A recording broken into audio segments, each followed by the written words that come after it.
Welcome back to Storytime, and today we have George Zhaodart with us. So obviously I'm very familiar with him, but you guys aren't.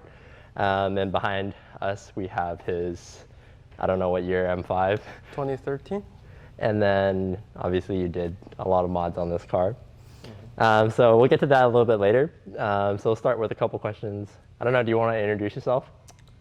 Well, I mean, my name's George, and I have been friends with Colin since, I would say 2013. Yeah. So a little over 5 years until today. And finally I got a chance to do Storytime with Colin. I'm pretty excited. Let's see how today goes. I've been asking him to do Storytime for probably a while. It's just being busy, you know. Yeah. Right, I see you every day. But, you know, I'm busy. You're busy too. Yeah. Okay, fair point. So, how did you first get started with cars? So let's see. So I came to the U.S. back in 2011, but when I first got to know cars was when I was like 10 years old. Mm-hmm.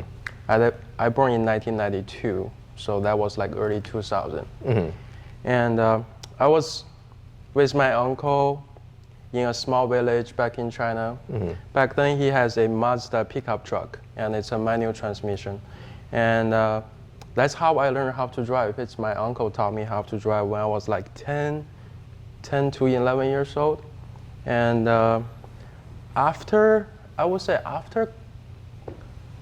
like 2003 or 2004, my dad finally bought his first car. Mm-hmm. And it's funny because I literally taught my dad how to drive. It's like, to most people it's opposite. Your father teach you how to drive, but for me, I taught my dad how to drive, and also my mom. Mm-hmm. So it's kind of different. And that's how I started to know cars. But I didn't get to know much because my dad's first car was I don't know how to say the brand. We don't have it here in the US, but it's called the Citroen? I don't know. Citroen? Citroen? The triangle? The Citroen. triangle, yeah. It's a French Yeah. brand? Yeah. That's his first car, and after that he got a 2008 Toyota Corolla. I think the model only launched in maybe China and Japan. Yeah. Now in the US as well. And yeah. So before I came to the US, I like cars, but I don't know much about cars. I literally learn and study about all car history, all the modification stuff, and exotic cars, luxury cars after I came to the US, which is 2011. Yeah. So what about the cars that you've owned? What was your first car that you bought? So the first car I bought was a 2002 BMW 325 Xi. Mm-hmm. So it's a E43 body style, I believe. And that was back in 2011 when I first came here. And I had that car for a little over 3 months. Mm-hmm. And what, you mean E46? I think the body style called E43 for the four-door. I'm not so sure, but I'm not so sure. But yeah, it's pretty much the E46 generation. Yeah, and it's a 325 Xi. That's my first car. I had it for 3 months, 4 months, and I literally put a set of BBS rims on my 325. And that's when I started to modify cars because I had a couple friends back in college, and they're just into cars so much, and I'm around them all the time. And that time he had an Audi RS4. He has BBS, LMR, KW, suspension, intake, exhaust, everything. So that's why I start to know more and more about modifications. Yeah. And then so after that, I mean, I know you, so I know you've owned a lot of cars. Yeah. So I guess you want to kind of go down the list of cars that you would say are more memorable? So it's funny, actually, I think it was a couple of weeks ago. Me and my friend Eric, we were at work, kind of borrowing, and we started to write down the list of the cars I bought and sold since 2011. It's a little over 50 cars. I would say it's 51, 52 for the past 8 years. And I started with a BMW 325. After that, it's a Chevrolet Camaro SS. And I know I still like that car. I know. It's LS3 motor and with a manual transmission. Back then, that car feels really, really fast. And it has a lot of torque too, because it's way faster than my friend's RS4. I was so happy. And my other friend bought a E60 M5 back then. And so my Camaro can now keep up with his E60 M5. So that's why I sold my Camaro. I traded in for a 2004 Mercedes E55 AMG. That's how I started to modify cars. I kept that car for about 4 years, until 23 years, until 2015. I blew 2 motors. It was the third engine in the car. I have literally anything you can imagine to put on a car, I have it. Body kits, intake, different suspension, wheels, brakes. Even though the car comes with Brembo brakes, I still upgrade to better Brembo brakes, exhaust, and interior. I have like aftermarket racing seats from Sparkle, I believe.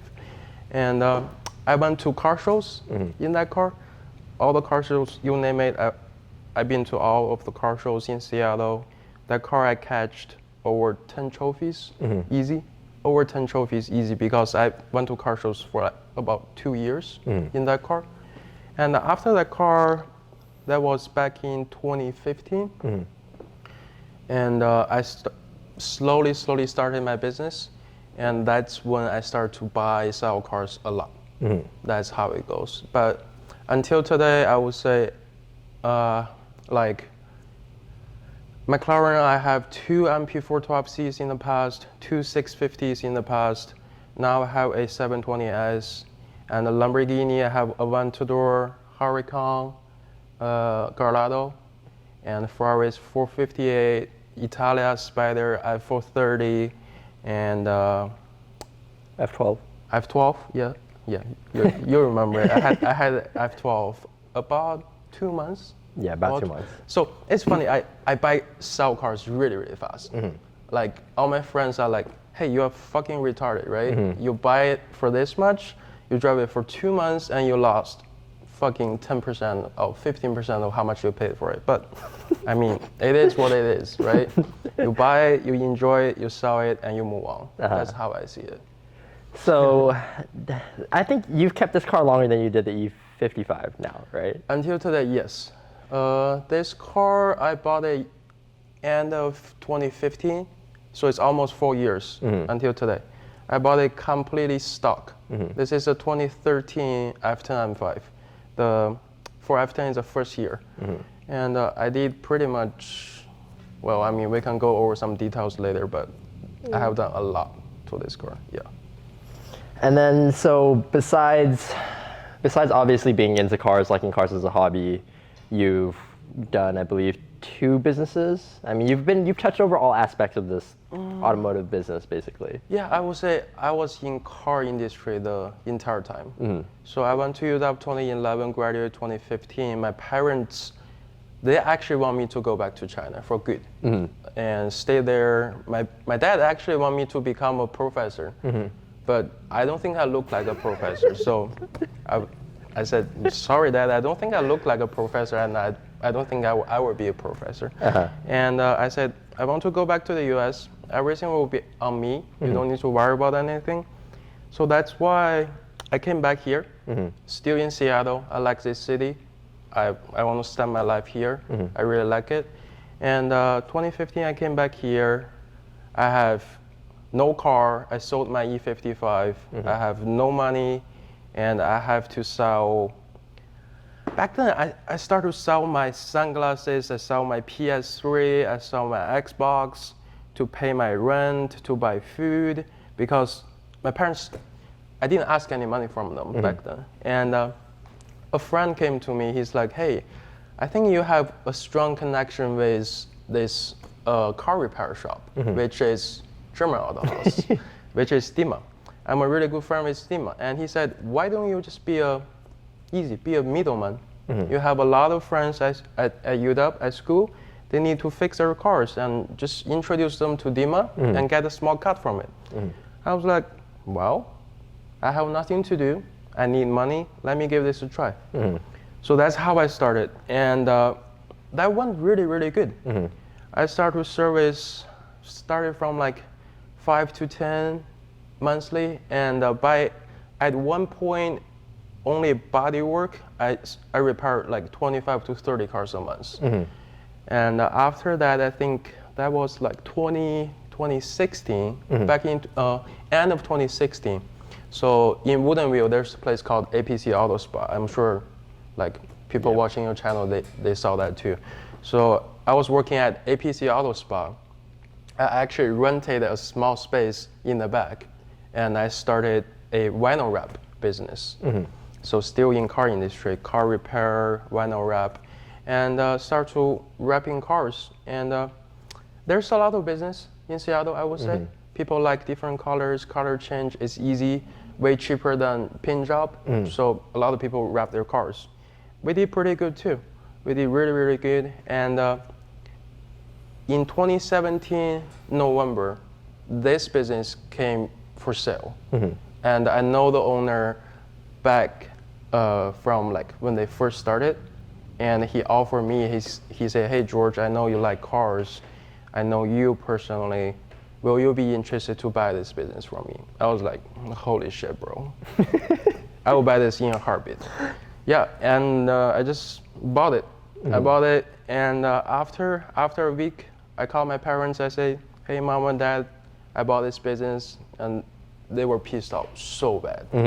They were like, you are the most retarded kid in the world. Why the fuck would you ever buy a business this big when you are this young? I was like, hey, I came back here 2015. I tried really hard. I was in car industry the whole time. I like it. I think I see a good future for this business. It's a very, very nice business model. I think it's gonna do good. I can make money from this. And they said, well, it is what it is. Try it. That's how I'm here today. It's been 2 years. Yeah. And I don't know, because this place, I got associated with this place because of you, strictly because of you, because I didn't care about this place before. But, you know, like, what do you think you've learned from being in the different parts? Like being in, like, the middleman, repairing cars, being in the vinyl wrap, like, customization section, and then now being in rentals. Like, what are some of the things you've learned about maybe people, customers, or just... So let me be honest with you. The reason why I want to stop doing car repairs, vinyl wraps, and start to come here by this business until today, it's mainly because I was getting tired of dealing with Chinese students and mainly Chinese people. I'm Chinese. I love my country. I like Chinese people. But when they came to me, they're asking for crazy discounts. They don't understand you have to pay tax in the US. It got me frustrated. I really hate that. So here with most, like I can say 95% of the customer came to Zadart, they are Americans. They know I have to pay tax. If you offer them a discount, they are so happy and they will come back to you for sure. I like this. But let's say from car repair to vinyl wrap to today, I enjoyed every second of my life. I learned a lot from each different situations. From different business, I learned different stuff. When I was doing repairs, I was literally doing nothing. Think about it. All I need to do is go find people, come to Dima, make the money. Boom. 10%, 15%, 20%, all depends how much markup I have. And vinyl wraps, easy. You find a customer, you wrap their cars, and you have your employee wrap it, and you make the money. Today, it's the same, but it's all, you learn a lot of different stuff, I would say. I would say at different stage, you are gonna run into different problems, for sure. Like, if you ask me one question, if you ask me, hey, do you prefer to go back to school, go back to UW, or you prefer to be what you are right now? I would tell you, I want to go back to school. You're probably like, hey, you're a fucking idiot. I wouldn't go back to school if I have 20 exotic cars, right? But I'm telling you, I want to go back to school. I know, like, all you guys like cars, right? I like cars too. I want to drive all those cars every single day, but there's so much headache you have to dealing with. It's such a stressful business for anybody to run, especially in Seattle. This is literally why until today, we're still the only one exotic car rental business. I can say that because I know there's people advertising, hey, we have exotic cars for rent, come to rent from us. Bro, the truth is you don't have shit. So today, this is still the only one place in Washington. It's stressful as hell because you are literally fighting with the weather. People rent cars on weekends. They want to go out with their family, with their girlfriends, celebrating stuff, wedding stuff, all those stuff. They want sunny weather, so they came to rent. If it's raining, they don't want to rent. So think about it. Each month you have 4 weekends, or maybe sometime you get 5 when you're lucky. But you want to pray, please, this weekend, no rain, so I can make more money. But think about it, it's Seattle. Now it's by the end of October. Starting from November, we are going into slow season. Winter time is coming. So it's really stressful. And for example, if all my cars are rented, I'm worried too. Like people say, hey, if all of your cars rented, you'll probably be so happy, right? I'm like, yes, on one side, I'm very happy because I'm making money. But on the other end, let's say if it's raining, my Ferrari 458 is rented. I'm super worried because I don't know who is behind the wheel. I don't know what they are doing.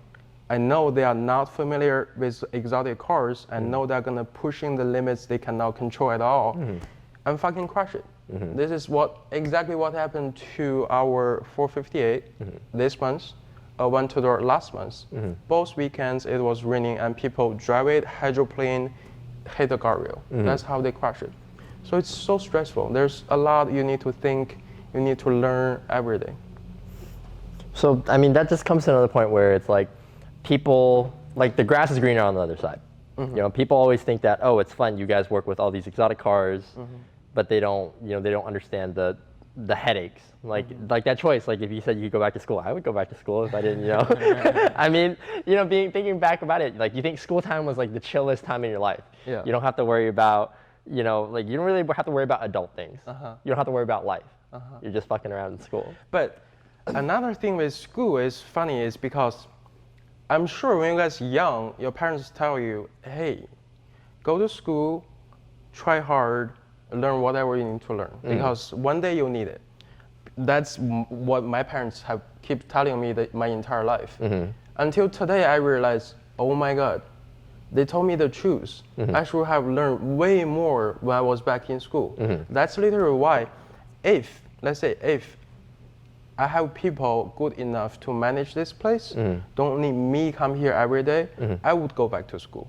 Because the more I work, the more I'm into the, how to say, 这个社会, The society. The society, you feel like here it's empty, it's not enough. So you want to learn. You really want to learn way more. Yeah. But I don't know, like, I have a lot of friends who have graduated and they went to college and maybe they're even a little bit older than me. But I feel like in terms of real world society, like experiences and knowledge, they're empty. They're like a blank book. So I feel like what you learn in school isn't necessarily what's gonna actually work in life. Yeah, So I agree. all the things that you've learned so far since being the middleman, you've learned, I feel like you've learned a lot more than school would have taught you. Yeah, I agree as well. But I think let's say, I think if you go to school and you learn harder, maybe not necessarily what you can use it well, what we are doing today. But let me try to see how to say this. I think you will save a lot of time and a lot of energy to finish what you need to do. Like, there's a lot of shortcut for things, right? You can, like, until today, I learned a lot. I know if I go back to do this, I know what's the easiest way to do it. Because I learned the hard way. I was doing everything wrong, and I learned how to do it right. But I mean, if you learn from beginning how to do everything right, you will save a lot of time and money to do it. That is true. Yeah. Obviously, we know that. Just like something I tell everyone all the time, cars. Yeah. Cars, like, okay, everyone thinks, okay, you have a dope M5, I have a dope S2000, but they don't know how much money and time we fucking wasted before we got it to where it is. That's a shitload. So I want to ask you this question. Okay, approximately how much do you think you've spent on the M5?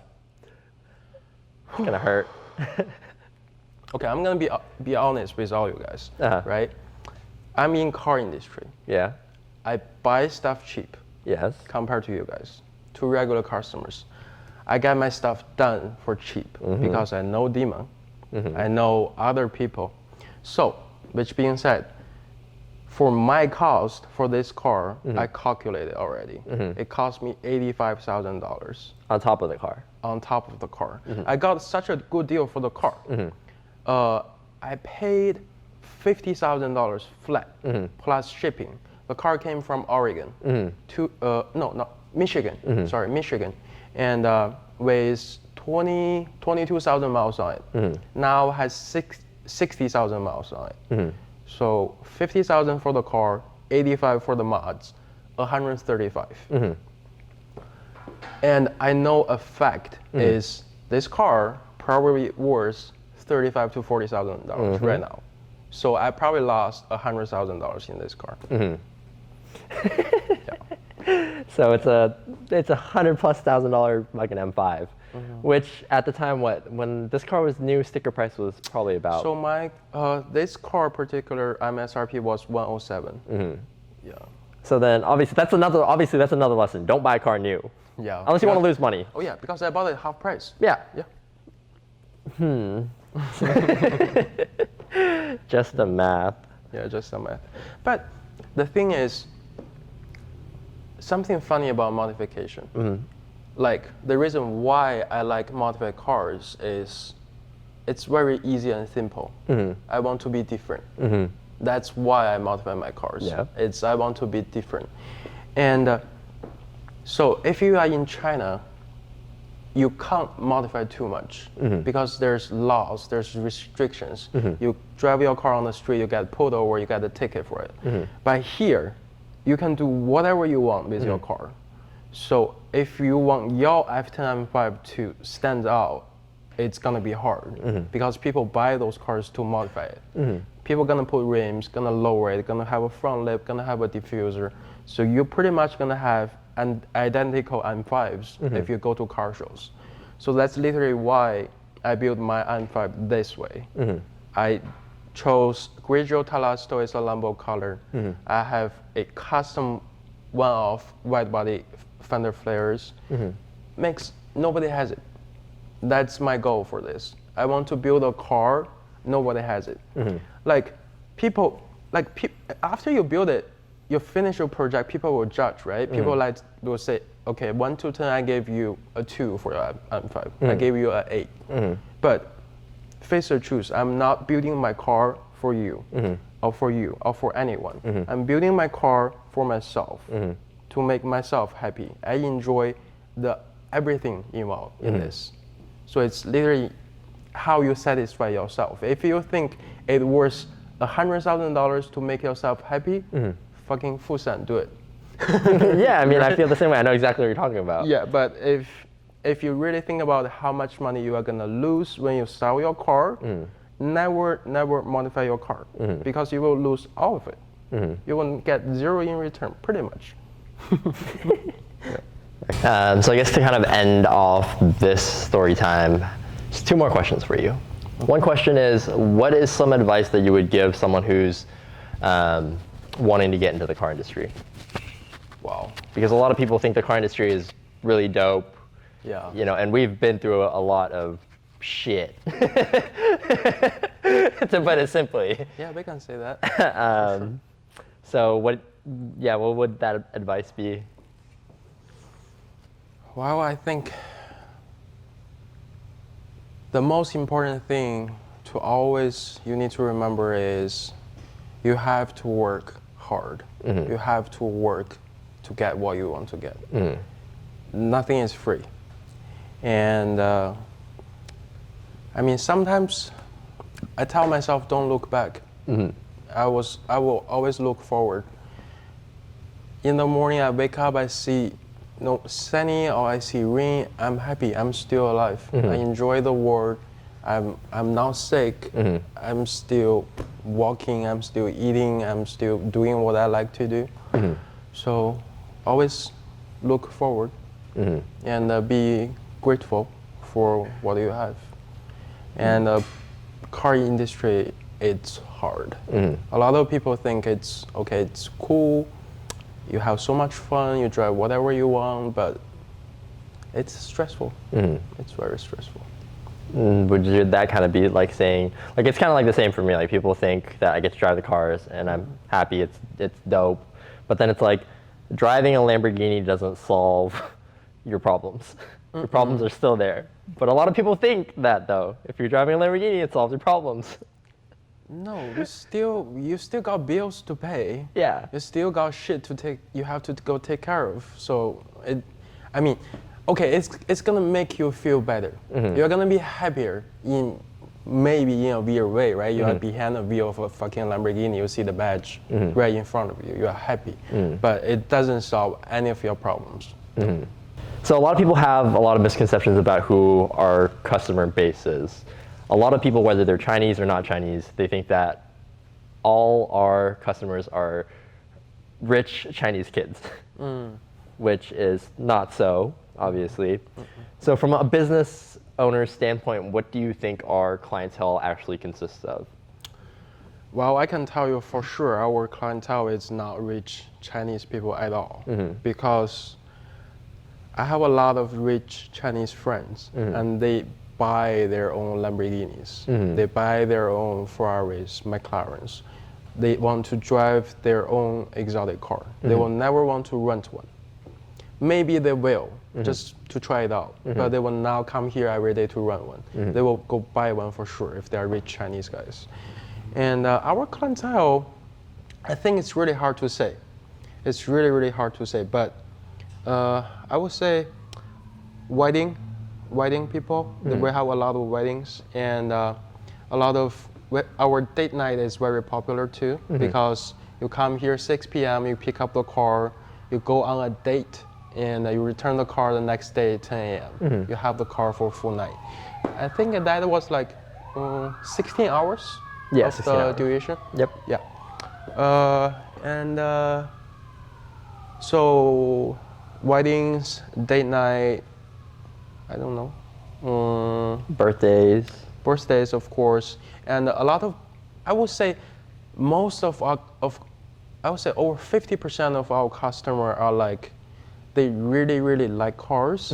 They're not renting those cars to fuck around. They actually come to rent those cars to enjoy the cars. That's over 50% of our customer. That is why we have a lot of repeat customers, because they actually want to experience them all. They want, after they drive 458, they want to step up, they want to try the 488, see what's the difference. After they drive the Gallardo, they are like, oh, the Huracan is new, I want to feel what dual clutch is like compared to the old shit, right? And after they try the Huracan, they say, oh, the Aventador is one step higher, let me try the Aventador. And after they drive the Aventador, they're like, Huracan is way better. Aventador is just for pictures. You are right. It's just for picture. It's a picture car.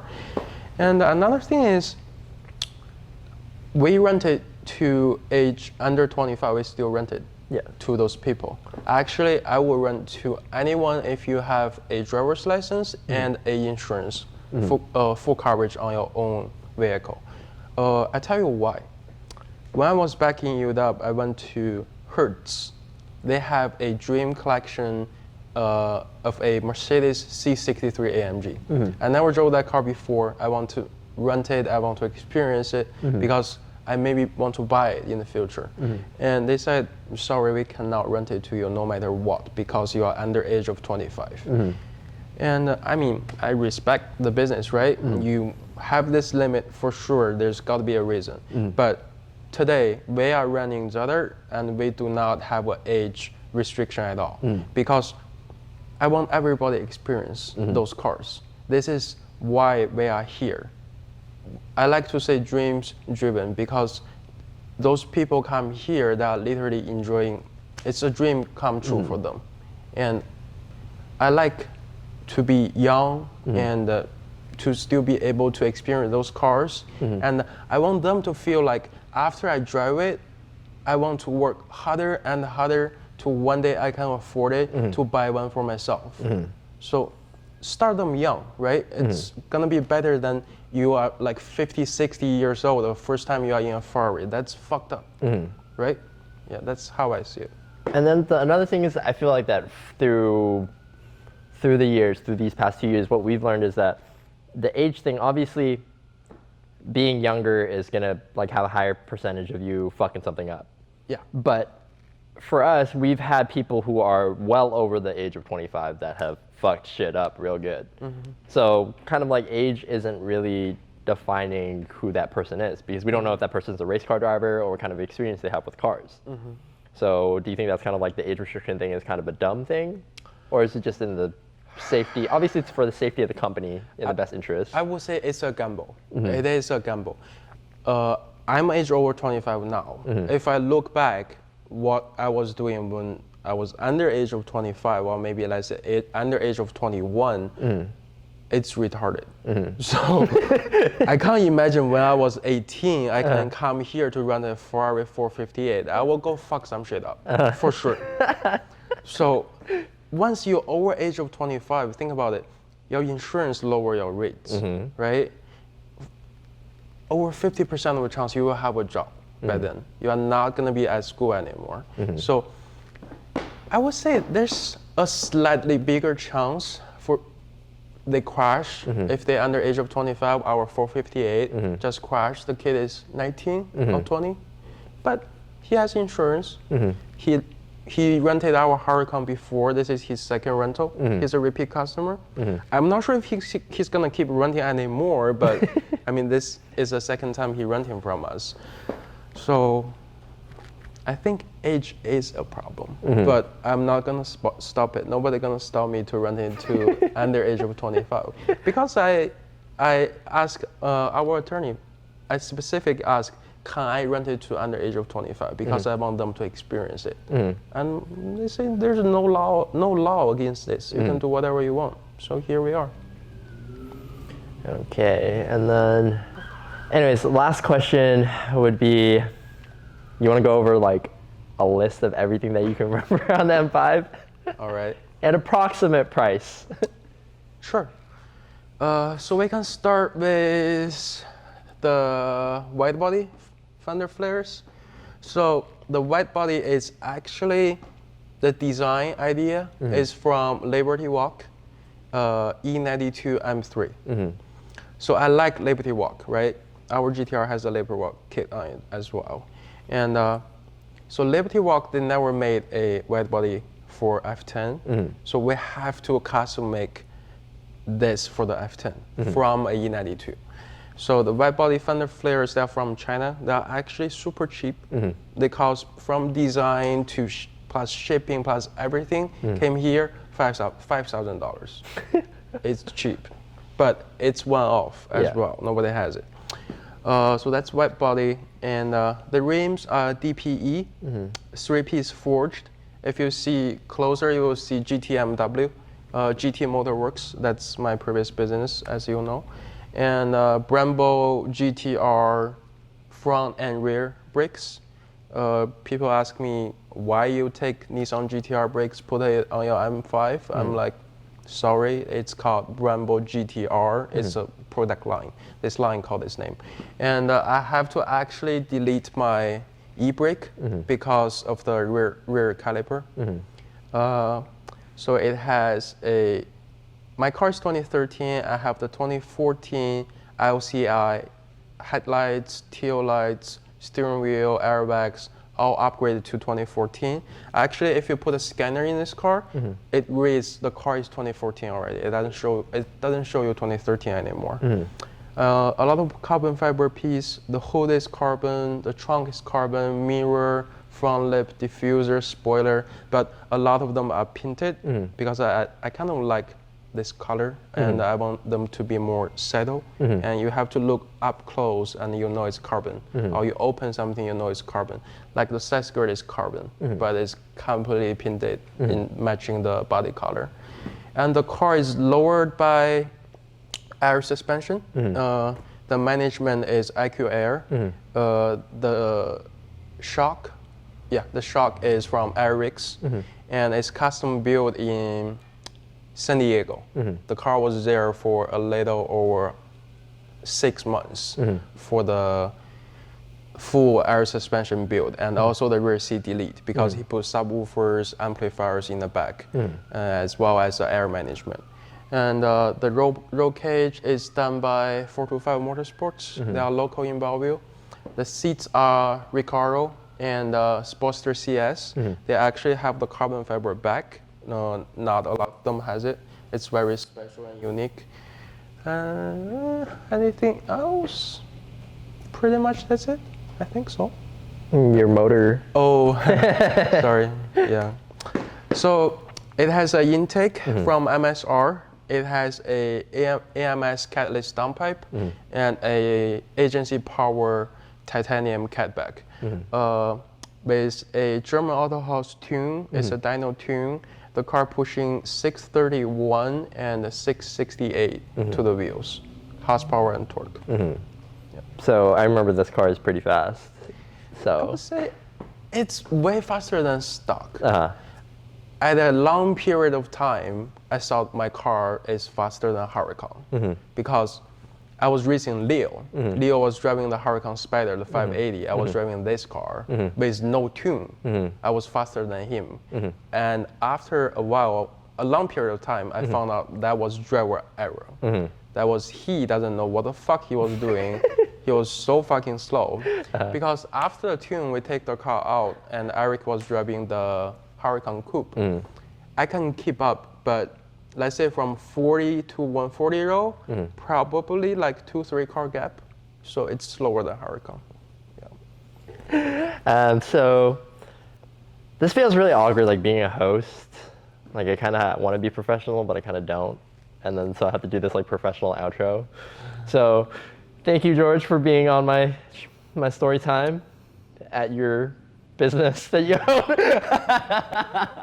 No, actually, since day one, when you started the story time, I always want to be part of it. But I'm kind of preparing myself as well because you see now I'm doing my YouTube channel as well, and I want we grow together because we are friends. We are more like family now, right? And yeah, I like it. I like to be being your host. I enjoyed it. Being my guest, not being my host. Oh shit. You're hosting the venue. Yeah. But anyways, yeah, George does have his own YouTube channel. It is going to be the same as his Instagram handle, so it's going to be here, George Zhaodart. Subscribe. Yeah, go subscribe to him, and hopefully you can learn Chinese from him. Oh. Because his channel is only in Chinese, so if you are a Chinese viewer and you understand Chinese, then go ahead and hit that subscribe button. Even if you don't understand it, you can watch it and watch them do stupid shit, like how we got our sometimes, like how we got our McLaren 720S. So yeah, and that'll be it. So you guys can catch us on the next video, and don't forget to like and subscribe. Very cliche. Goodbye.